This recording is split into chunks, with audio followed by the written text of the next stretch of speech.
Hi, I'm Mark Bunker, and this is Aaron Smith-Levin, and this is Dining with the SPs. And where are we today? This is the Pour Yours Wine Bar. This is right on Cleveland Street near Cleveland and Fort Harrison. You give them your credit card, they give you this little key card. They've got 3 different wine dispensers here with about 6 or 7 wines in each dispenser case. And you just put your card in and you select which wine you want and you select how much wine you want. Voila. They've got a great variety. They also have food here. So it's a great place. It's a great place to hang out. Cheers. It's dog friendly.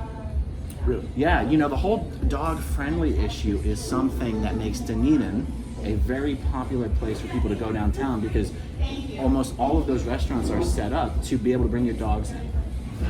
Right? Bring your dogs in, hang out on the patio and do whatever. We bring Goliath here. He sits right here on the bench with me. That's some dog. Yes.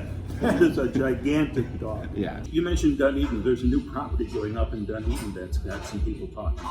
There is. We've got some stuff happening locally. So we're in Clearwater. Dunedin is the next town to the north. And there's a developer, a Scientologist developer from Mexico. His name's Moy Agami. The Agami family is pretty well known in Scientology. Moy is my age, so he's like one of the sons of the family. He's also got a twin brother.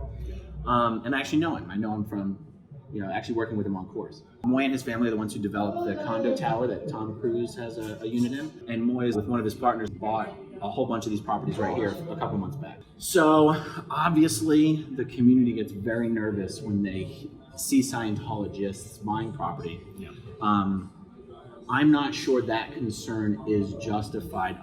It's very easy for people to confuse a Scientologist buying property with the Church of Scientology buying property. Right. And it's funny. It's a funny reaction I get sometimes when I tell people they don't have a reason to be concerned about certain things. Mm-hmm. Sometimes I get a reaction of, you shouldn't say that. You shouldn't tell people not to be concerned because we want people to not let their guard down. And I agree with not letting your guard down, but I also agree with only being concerned about the right things. And the truth is, if the church wanted to buy a property, the church would buy a property. They do not need Moy Agami to buy a property for them, right? And Moy is motivated by profit. It's a private enterprise, and Scientology is not looking to open up business in Dunedin. But when they want to open up an org, church doesn't use its own money. Well, when they want to open an org, to buy the property, it's the parishioners who have to raise the money to do that. So that is true, but let's look at it this way. We have a couple beautiful dogs here. So when they do that, they do raise the money from the parishioners. But when it comes to buy the building, the church buys the building. They don't do it under the public's name. Oh, yeah. No. And so one of the things one of the levels of detail that I wanted to get into to explain why people really shouldn't be that concerned about what's happening in Dunedin. And by the way, there's 2 reasons people are concerned. 1, they do not want a giant condo tower in front of their existing single-family homes. Yes. That's understandable. You're not going to hear me telling people not to get worked up about that. What they shouldn't be concerned about is that it happens to be a Scientologist running the project. I said, look, Scientologists are not looking for an excuse to move to Dunedin. A Scientologist would rather live right here in Clearwater because Flag is right here in Clearwater. There is a huge condo tower 1 or 2 blocks down called Station Square. I challenge anyone to look up the occupancy rate or the foreclosure rate of that condo tower. As proof, Scientologists are not looking for an excuse to move to Dunedin. There are plenty of open, available condos for sale right here in downtown Clearwater, which is where Scientologists really would rather be living. And if they can't fill up this relatively new condo tower, a block and a half from Flag, they're not looking for an excuse to move 3 miles down the street in Dunedin. I guarantee you. You know where the church owns those 3 little motels up in North Fort Harrison? Mm-hmm. This plot of land is like a stone's throw from those motels. It's right on the intersection of Sunset Point and North Fort Harrison on the water. So it's very easy to assume that if the church owns those motels right there, that they could be behind this as well. And it's just not true. And maybe people just don't care. They don't want the project to happen anyway, and that's totally fine. I just wanted to address the concept of Moy's involvement versus the church's involvement. One thing I saw that the city stopped, there was an old firehouse that hasn't been used, and there was some talk about turning it into a brewery. Mm-hmm. And Scientology made an offer on that. Yeah. And the city turned it down. Yeah, I saw that as well. I thought that was really good news. I thought that was a really good look for the city. I thought it was another great example to show that the city has the capacity and the will to tell Scientology no. It's not the first time. Just recently with the relocation of the aquarium, they were going to bring that downtown, and Scientology bought that. And, That's right. And the city stood their ground. And that's right. And actually, that was something that I think that subject was covered in one of the episodes of Scientology in the Aftermath. Yeah. And the way that episode was edited, it ended up looking like it was the aquarium solely who had stood up to the church. And the truth is, it actually took the city standing with the aquarium. Because here's why. The church wanted the aquarium to sell them this property. Yeah. Right? But they were already under contract with the city. So the church took a two-pronged approach. They tried to threaten both the aquarium and the city. Right? So the city could have backed out, and the aquarium could have backed out. And both of them absolutely refused to back out of their contract. So I believe that property sold for about $4 million that the city paid to buy from the aquarium. The church was offering $15 million. Yeah. Right? Now the aquarium's a nonprofit, right? So the aquarium said no to the church's $15 million and instead took the city's $4 million. But the city, actually, if you recall, the church had done a whole presentation to the city council and said to the city, if you back out of this contract, we will give you millions and millions of dollars to fully renovate all of the storefronts on Cleveland Avenue. We will build this huge movie entertainment complex with Tom Cruise over here in Clearwater. They did everything they could to incentivize the city to back out. And the city said, we're not backing out. We want this property more than we want your money. And I thought the city didn't get all of the credit that it should have got, just in the way that episode ended up being edited. I'm sure it wasn't even intentional. Right. So that's when I saw them do this thing with the firehouse. I was like, right on, showing that they can do it again. It seems like there's been this fluctuation in how the politicians here react to Scientology. Mm-hmm. Of course, when Gabe Casares was the mayor, when Scientology snuck him down, the city was pretty proactive in saying, we've got to do something about this. All the covert operations that were done against Gabe, the attempted takeover of the city, the Clearwater Sun, putting all these OSA spies in everywhere was pretty shocking at the time. And over the years, it seems like the politicians have kind of forgotten the history of the church. And sometimes it's maddening to see how far they have closed their eyes to what's actually going on here in the city. So it's good to see them actually put their foot down once in a while. Yeah. You mentioned the editing on that episode of Scientology and the Aftermath. What about the more recent two-parter on Clearwater that Leah did? It seemed like the police were not at all happy about the section of the show where I went and sat in a park and 4 police cars were called to the scene instantly. Right. It looks like the police got a lot of guff from the public with that. They sure did. Can you tell me a little bit about the police department and the chief's reaction to that? Absolutely. When people say that the Clearwater PD are in the pocket of the church, my reaction to that tends to be a little defensive, because I know a lot of the Clearwater PD, and I know a lot of the detectives, and everyone I know in the CWPD would probably privately tell you they're huge fans of the show, and they're sick of being used as pawns, as public pawns, by the church. I'm not going to name names, obviously, but I'm just telling you this is, I'm speaking from my personal experience and from my heart on this. Sure. And so I'll tell you one thing that happened in the show that I thought was widely misunderstood. when the police officers came up to you and they already had a copy of your injunction in their hands. Yeah.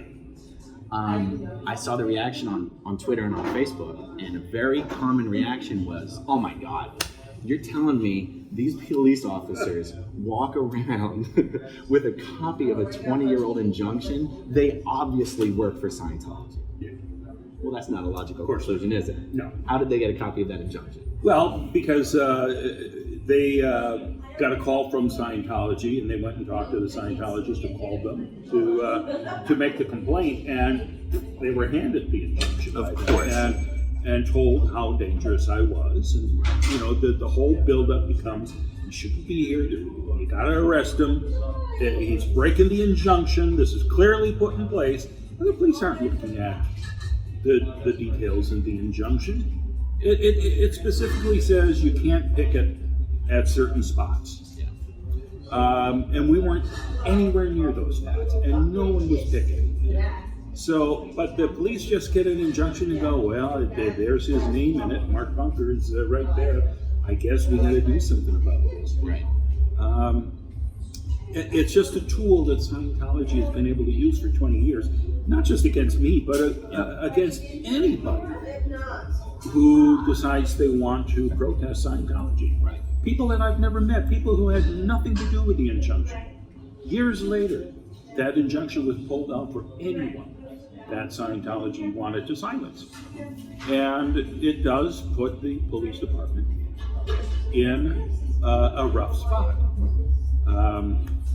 I have to say, though, when I first moved back here to Clearwater in, I think, 2013, I'm not sure if we talked about this the last time, but I had rented a condo, and my neighbor was a Scientologist. And when she found out that I was a lousy, stinking SP, she told Scientology, and Scientology used that petition to try to get me evicted. And they were serious about it.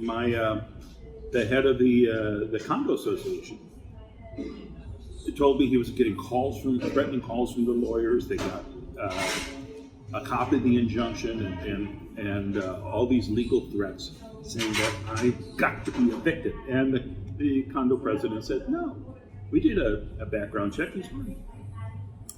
After that, attorney Dennis DeFleming, who was in that Scientology and the Aftermath program with me, he and I went to visit with the police department. We sat down with then the chief of police, who's a different chief than the one we have right now, and the city or police department attorney was there. There were a whole bunch of people, and we went in hoping to get the police department support in having the injunction dissolved. And when we got there, we were surprised to find out that Scientology had been in there 15 minutes before we got there and had their own meeting.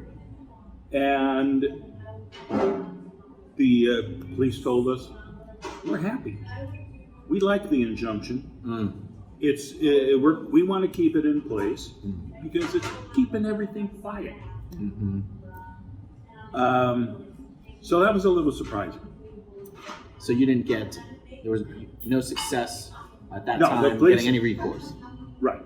The police, we were hoping would side with us in court so we could just go before the judge and the police could say, there's no need for this anymore.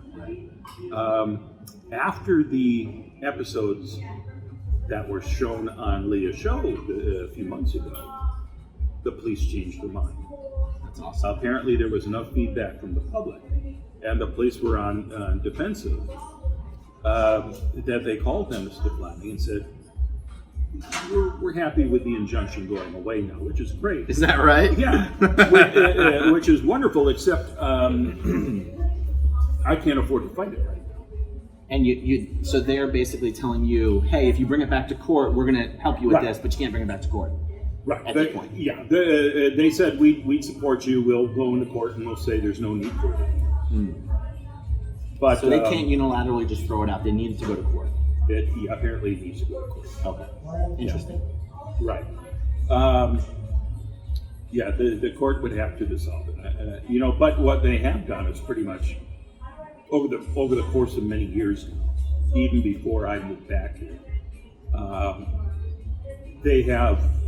the police have realized that they're being used by Scientology. Yes. So they have allowed other people to protest. Yes. So it's kind of a toothless thing, but Scientology still will use it every opportunity they can. They sure will. Because they don't care if the police have said, this is... Yeah. I mean, they will take it as far as they can. Yeah. So just to make sure I totally get it. Yeah. The Clearwater police originated a phone call to your lawyer after the show saying, Yes. hey, if you guys bring this back to court, we will side with you in asking this injunction to be thrown out. That was my understanding, yes. Right. Yeah. So here's the unfortunate thing here, though. Until that is officially thrown out, let's say you and I would decide to do our next little meet and greet on the bench in that park down the street, and they call the police. The police aren't allowed to say, we're going to ignore this injunction because we don't agree with them anymore. Like, they need that thing to be thrown out if they, or Scientology can force them to enforce it, can't they? Right. Well, we can't sit on the bench because the bench is on their part of a sidewalk. They own that park bench. We can stand on the sidewalk. So the injunction in front of the applies park. to you. Does the injunction apply to me? It applies, not the injunction itself, but I'm sure Just private property. if you were, it's the way it's written, anyone acting in concert with me. So you would, this guy's acting in concert with me. I think you'd have to agree. Look, we're sitting here making a video, and he wants to sit on a park bench owned by Scientology. I'm going to test it. I'm going to test it out. I'm going to bring the dog down there. You know that park is vacant 100% of the time. Yes. Nobody goes in that park. No. There is 0.5% of the time one winter wonderland. There you go. But basically, yeah, it's Yeah. Okay, interesting. That's good news about the injunction, though. So, to revisit the statement I made, if I get a little defensive when people give the police a hard time about that, right? Mm-hmm. And so I asked Mike Render for his thoughts on this. I said, damn, it's a shame that people literally think the police are in Scientology's pocket. And after this conversation with Mike, I sort of saw it a different way. I said, people were outraged. The outrage was correct, even though it was for the wrong reason. And here's what I mean by that. Here's what Mike pointed out to me. Yeah. He said, look, the public at large see that episode, and it's very easy to conclude that the police are behaving the way they are, meaning giving Scientology special treatment, because of some financial consideration. Right. And the fact is, the police are giving Scientology special treatment, but it's not because of a financial consideration. It's because of fear. Yeah. And he said, the net result is the same. The police treating Scientology with kid gloves because they're afraid of them has the same net effect as treating them with kid gloves because they're in their pocket. Yeah. And it's just as inappropriate for the police to be afraid of these guys as it is for them to be in their pocket. And if the result of all of this is that the police realize they need to be better informed and educated on who they're dealing with and how these people operate and what their motivations are, then we've accomplished something. The police used to be educated. That's right. I mean, one of the things that Ray Emmons told me, Ray was in charge of the Scientology investigation, the time from when Scientology snuck into town through the mid-90s, when the city shut the investigation down. During that period, in 1995, Captain Paul Mazer of the police department wrote an affidavit because Scientology was suing the city, wanting them to disclose the names of the undercover officers who were part of the investigation of Scientology. Wow. So Captain Mazer wrote an affidavit saying, no, we do not want to disclose these officers' names because Scientology has a policy of fair game. And laid out the, you can be tricked, sued, lied to, or destroyed by any means, by any Scientologist, without repercussions to the Scientologist. That and all sorts of other things were laid out by the police department in this affidavit.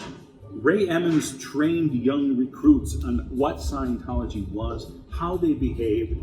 Nothing has really changed over the years, except now these new recruits don't hear about it. It's not to say that they're in the pocket, but I know that one thing that the police were unhappy with back in 2000 was when I made that short documentary called Scientology and the Clearwater Police, which I thought clearly showed some bias against us by officers who were being employed in their off-duty hours by Scientology.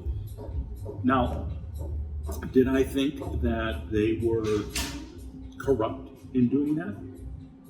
No, but I think there was a corruption that came from the fact that these people who were employed by Scientology were more likely to take the easy route, and if Scientology complained about something, try to shut us down. Yeah. And it was most blatant in the hammer attack. I saw that. There were a couple German filmmakers who had come to town. They were shooting a documentary for German TV, and they're going to interview a German artist who was a Scientologist, even though he was denying he was a Scientologist. And they asked me to go along with the camera as a backup for them. So we started to leave, and a guy with a hammer comes up behind me, starts cursing, and hits the camera company. What if I smash that fucker for you? Oh, I'll smash it. You better go. I called the cops. Get the fuck out of here. Is this? Get the fuck out of here. You're on the public? Yeah, well, guess what? I'm on the public property too. You wanna start some shit with me? Hey. The police show up at the scene. The police officer is told about this incident and the fact that I had it on tape. He could watch it. But he looked at me and said, You work downtown with Bob Minton, don't you? I said, yes. And, all right, get out your IDs. He refused to look at the video I had shot. It took 3 other officers, including eventually a sergeant, who arrived on the scene, who actually looked at the video. The sergeant ordered Officer Kelly to do an investigation, yet Officer Kelly refused to even ask this man for an ID. If he had, he would have discovered that on this day, Richard Bernard gave the police a phony name, a phony birth date, and a phony social security number. Well, the Church of Scientology said, we have no idea who this guy is. Oh, really? And then we looked through the Scientology publications and saw that he had taken a bunch of courses. Right. So we told that to the police, and then they went, oh, okay.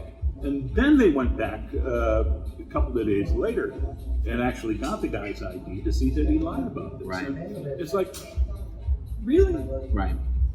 Now, I remember watching that video, and one of the most frustrating parts of that video is when you're telling the police officer, he swung at me with a hammer, and the police officer goes, well, did he swing at you or did he swing at your camera?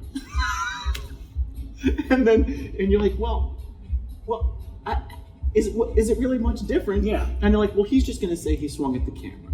Yeah. And you're like, well, make him say it. You don't have to say it for him. Yeah. Yeah. So I mean, there were a lot of instances like that where you think, okay, and it's not the biggest tragedy in the world that has happened, but you can see how it's much easier to just shut us down. Yes. Than to actually consider what Scientology is really doing and how they behave. Right. And how easy it is for an organization like that to try to influence, because that's all they do, is they try to influence. They're trying to safe point Scientology. Correct. But anyway, I did think the police reaction to the aftermath show. One thing. Back when that tape came, before I put the Clearwater and the police department on the internet, I'd given a copy to Ray Emmons to look at. He took it home. Apparently, he shared it with somebody in the police department. Because I found out that before I'd even published it, the chief had gathered all the officers together and watched the video. Is that right? They were not happy about the video. So you mentioned Ray Emmons. Just to remind us, what was Ray's position? Well, Ray was a detective in the Clearwater Police Department. And he was, I think, one of two people in charge of investigating Scientology, Oh, okay. gathering all this information about them for decades. Okay. And I think you can still find the Ray Emmons files online to see some of what he had gathered. So is it true that when Ray was around Yeah. in the force, when new officers would join the force, they would receive or participate in an educational component with Ray about basically educating them, schooling Yes. them on what the Church of Scientology is, who they are, and how they operate. Right. Right. Now, I've been told, and if Sergeant Slaughter has made a mistake, unintentionally, I believe it is the following. I've been told that when Sergeant Slaughter took over, for whatever reason, he got rid of that educational component. I can't say why. I don't believe in any way it was because he's in the pocket of the church. I consider Sergeant Slaughter to be a local ally. I don't have any animus against Sergeant Slaughter. Right. I do believe that when he took over as chief, some organizational change was made. There was no longer any educational component delivered to new officers about the Church of Scientology, its history, their policies, what fair game means, that Sea Org members are kind of trained to lie to the authorities, this kind of thing. And I'm mentioning this because, and I'm sorry, I think you have something you want to say, but No, go ahead. okay. On Scientology in the Aftermath, one of the episodes, this was so powerful, was an interview with this, it was a black female detective from San Francisco. I forget her name. And in the show, they said she had been part of a cult. They didn't actually say on the show that it was Jonestown. She was a member of the People's Temple. And in the show, she talks about how important it is for a police force that has a high control group, whether you want to use the word cult, whether you want to use the word high control group. When you have a high control group operating in your city, you have to understand the unique aspects of a high control group and how they operate and what their policies are. The fact that police tend not to understand exactly what Scientology is why when officers went to check on Shelley Miscavige, they did not understand how important it was to speak to her alone instead of speaking to her in front of the people who are they're responsible for her. Right? And I think if the Clearwater PD has made a mistake, it was removing the educational component that existed to educate its officers on what exactly Scientology is. Now, I'm going to say this in defense of Chief Slaughter. Okay. I believe that education component was actually stopped before he became chief. Oh, okay. I don't know that. Okay. But this is what Ray had said years earlier, that they no longer were training the young officers joining the force on what Scientology does. Fair point then. I don't know that for sure. I made a mistake. Tony Ortega had asked me. I had heard that back in 2000, Chief Slaughter, as a young officer, was kind of coordinating all the off-duty officers when they were working for Scientology in 2000, 2001. And as I had heard that secondhand from somebody. And I know the chief was not happy about that story. And I later saw the chief, and I apologize for passing that along, because he was adamant that he wasn't. He was one of the officers who worked off-duty. Right. His name is listed in the video crawl at the end of my short film. But I don't believe he was in charge of that. But I can understand why he and the department would be very upset about this. It's not a good look. Yeah. But again, it's a fine example of how Scientology uses whatever they can to get their way. Yeah. I feel comfortable making this statement that if the Aftermath show, the 2 episodes where the Clearwater PD did not come off looking very good, if I had to pick one one of the best outcomes of that episode. I think there's no question in the minds of any of those officers that the church uses them as pawns in their game against the community. Sure. And I think they really do get that. Do you think they get that? Oh, yeah. I'm pretty sure that most people in the city are aware of that. Most people in the government here are aware of that. It's just nice to see somebody have the backbone. Yes. It would have been nice up until the day before we shot the interviews for Leah's two-parter on Clearwater. We did have a representative of the city who was planning to be part of our little discussion. Yeah. And it would have been so smart for Clearwater to have somebody explaining their side of this. Yeah. And I wanted that to happen. Yeah. In fact, I tried, I was suggesting. Can we say her name? You can.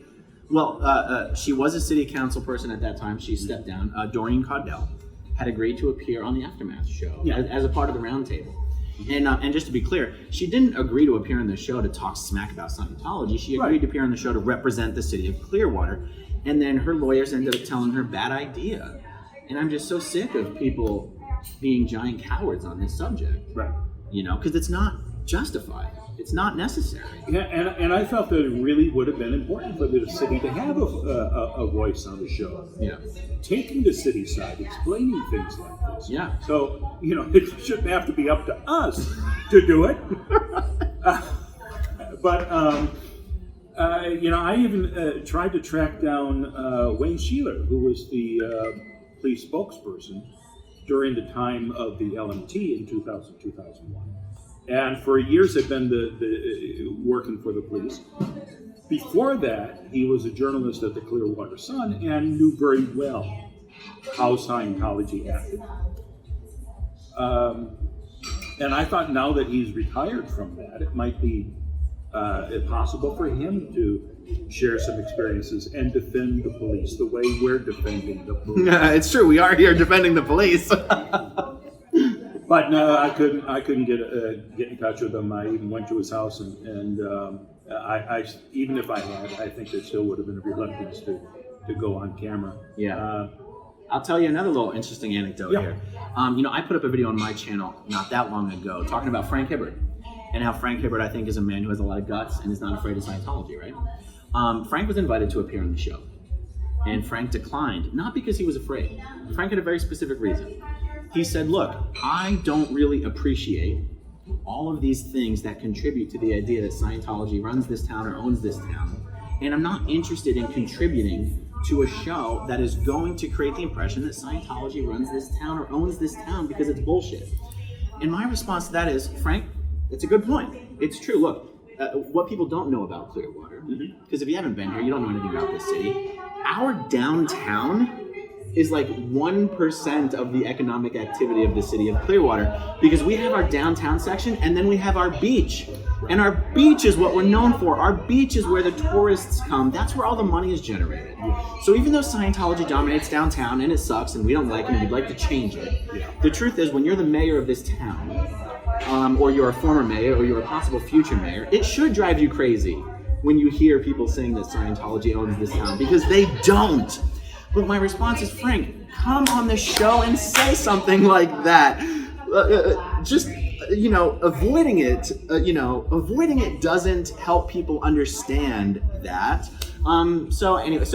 People have more than one reason for not wanting to be on this show. And I think running away from it never solves it. Right. Yeah. Right, because when you're not there, that's when all the conspiracy theories pop up on the internet. That's right. And I think what happens is also sometimes it's just not possible to explain your entire position or your entire point of view without having a long form platform. It can take 1 to 3 hours to make yourself fully understood. Yeah. And the truth is, when these episodes of the Aftermath show, they do take hours and hours and hours of interview, and they have to edit it down to like 38 minutes of content or something like that. So I don't know that Frank would have been able to make his whole position known. Do you know what I mean? Yeah. So who knows if he made the right or wrong call there, honestly. You just never really know. Well, I think you pretty much expressed that thought within just a couple of minutes. Good point. So the show probably could have done that too. That's true. And but here's the other thing, actually. It's so easy to also be misunderstood. And here's what I mean by that. When you hear the mayor, or if you hear Frank say something like what I just said, on the one hand, it's a perfectly true statement. On the other hand, it sounds like you're giving a justification for why you don't have a problem with what Scientology has done to downtown Clearwater. And so it's sort of a little bit of a damned if you do, damned if you don't. On the one hand, you're trying to tell everyone that, look, Scientology doesn't own this town, and you want to explain why. But on the other hand, it sounds like you're saying, and therefore we don't really have an incentive to try to put a stop to what they've done, which is turn the downtown into a ghost town. And so, anyway, I'm kind of making excuses that don't need to be made right now. But, it's a tricky situation, and people navigate it different ways. Sure. Is there anything else you want to talk about that we haven't covered? I'm sure I can think of something, but, we've got a lot more restaurants downtown that we need to eat and chat at. And hopefully we can maybe do this a weekly thing or something. That'd be good. We've covered a lot of ground here. We did. Yeah. We did. I had a lot of fun. Me too. So we'll see you next time. Come down to pour yours. Dining with the SBs.